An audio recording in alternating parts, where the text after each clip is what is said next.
Үйге сол аяқпен кірмеудің сыры. Әбілет пен тәбілеттің оң аяғында құт, сол аяғында жұт болады екен. Олар үйге кіргенде үнемі сол аяқпен, сыртқа шыққанда оң аяқпен қадам басады екен.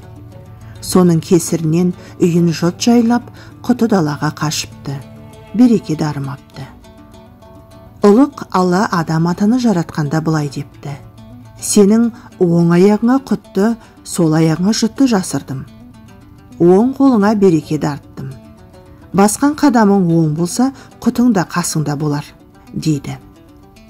Содан бастап, адам ата жолға шыққанда, үйге кіргенде, бір іске бекінгенде оң аяқпен бісмілда деп бастайтын болыпты. Киімді оң жақпен киіп, сол жағынан шешеді екен. Сәлемдескенде де береке болсын деп оң қолын ұсынады. Осы үлгі өнеге кейінгі барша ұрпағына таралыпты. Енді бір қадым аңыздарында ұлық Құдай о баста тозақты жаратпақ ниетте емес еді деп баяндалады. Әбілет пен тәбілет үйге сол аяқпен кіргенде тозақ пайда болған екен. Жаратушы екеуінің оспадарсыз іс-әрекеті мен бұзық ниетіне қарай тозақты жаратып